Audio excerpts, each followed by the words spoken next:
des étapes essentielles du travail de poste-fouille, c'est évidemment le traitement du mobilier. Donc ici, on est dans une salle qui est dédiée pour le lavage, le séchage et le reconditionnement du mobilier archéologique.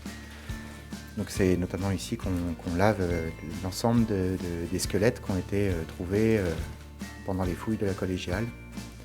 Ici, on les remet en sachet par partie anatomique pour ensuite passer à la phase d'étude qui sera assurée par Mathieu Gauthier.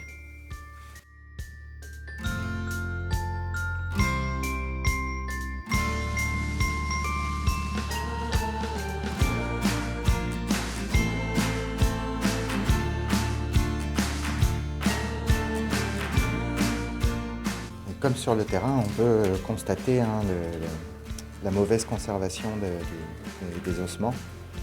La plupart des ossements qu'on a pu prélever sont extrêmement fragmentés et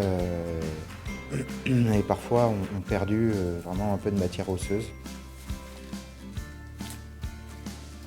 Comme on l'avait expliqué précédemment, qui est certainement dû au contact avec les bois de cercueil qui ont passablement dégradé les ossements. Tiens, regarde.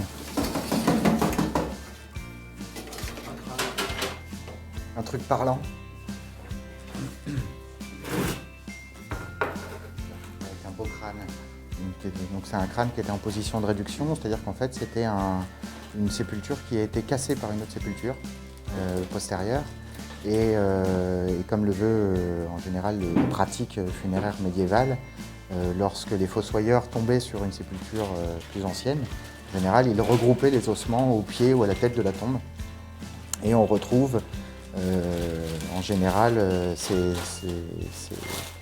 réductions ensuite à la fouille.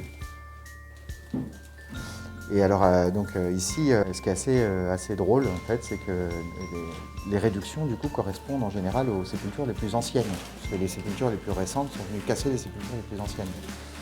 Et les modes d'inhumation devaient être légèrement différents, alors soit avec des caisses en bois qui étaient moins solides, ce qui fait qu'il y a eu un enfouissement beaucoup plus rapide, ou parfois un coffrage de pierre aussi, où du coup il n'y a pas eu ce contact prolongé avec le bois de cercueil.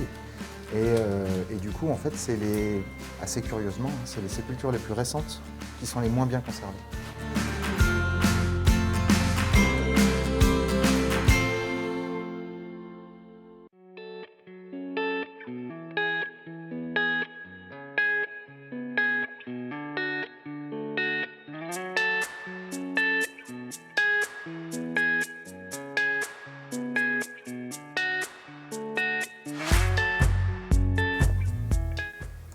Alors l'un des buts de la poste-fouille, c'était vraiment de passer des données de terrain vers des données qui peuvent être mises en forme soit dans des rapports, soit dans des publications.